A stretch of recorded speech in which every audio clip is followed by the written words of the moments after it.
sini saya akan memberikan tutorial untuk mengupload projek ke Github.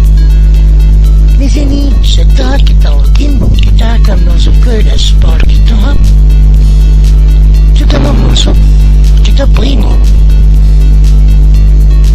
Kemudian kita membuat repositornya. Sampai dengan sini absen. Close description nga tulis absence.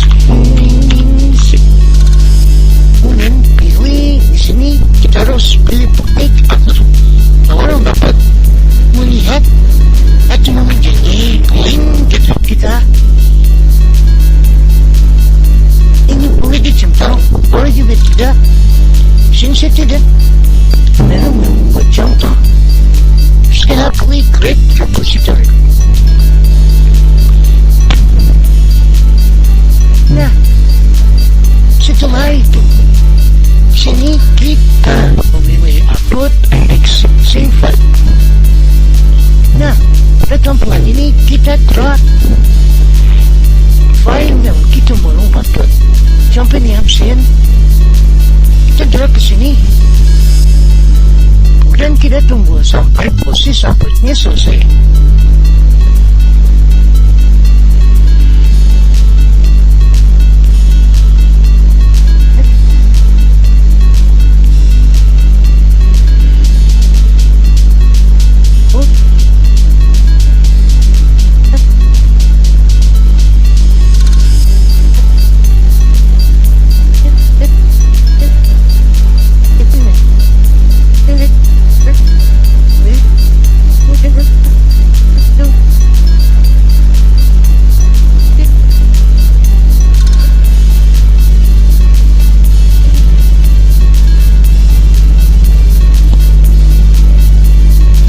Sudah terupload, kita scroll ke bawah, kemudian kita pilih commit change.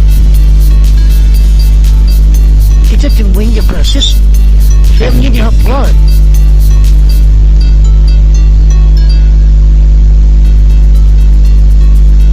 Nah, di sini file kita sudah di-upload.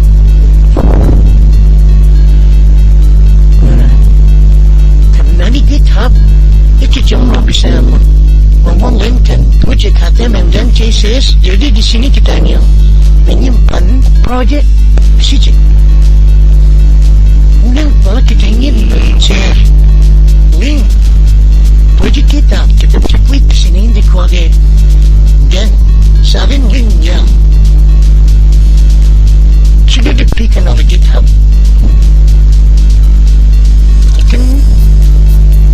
Sedikit tutorial dari saya.